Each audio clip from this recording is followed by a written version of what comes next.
انت مشغل ايه؟ أغنية. اغنية ايه؟ بتاعتك. اغنية بتاعتي انا اللي مغنيها يعني؟ يا ابني انت في حضانة يا ابني. يا ابني اقفل يا ابني. لا. وانت بتلعب وفي نفس الوقت آه.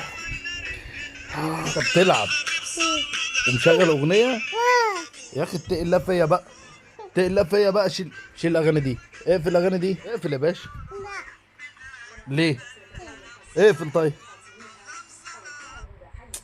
في طفل كده يشغل اغاني؟ انت راجل. أنا مرة. لا لا، مفيش الكلام ده. انت راجل، والراجل ما يشغلش اغاني زي دي. لا أنا شغل زي. برضو يا ده انت راجل.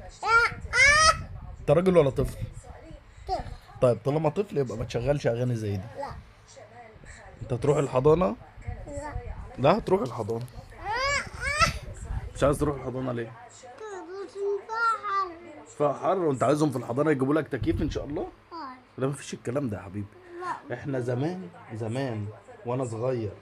احكي لك ولا بلاش؟ خلاص بلاش مش حاكي. بس احنا كنا زمان بنروح. زمان واحنا صغيرين كنا بنروح الكتاب ونقعد وناخد الكام درس بتوعنا ونروح. دلوقتي حضانة ولعب ومش عاجبك. ليه؟ قول للناس انت مش عايز تروح ليه؟ حر. فيها حر؟ طب يعني هتروح الحضانة في الشتاء؟ عشان الجو يبقى ساقع. لا انا عايز افضل في التكييف ده. عايز تفضل هنا؟ وايه تاني؟ انا كنت هناك. كنت عرقان هناك. يعني نجيب لك تكييف هناك؟ يعني لو جابوا لك تكييف هناك هتروح؟ طب قول للحضانة يا جماعة هاتوا لي تكييف. عندي تكييف. عشان خاطر انا بموت من الحر. بموت من الحر. طب الحضانة تجيب له تكييف يا جماعة، الولد هيموت من الحر. ما انت كده كده هتروح. ده انا كنت بروح بهوب الكتب، بهوب الكراسة. دلوقتي انت مش عايز تروح.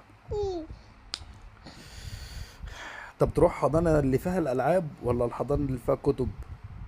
لا. ليه؟ عشان بابا. عشان انت بتحبها. اما حضانة الكتب كتب لا. ما بتحبهاش. طب ما هي حضانة الألعاب ما فيهاش تكييف. ما.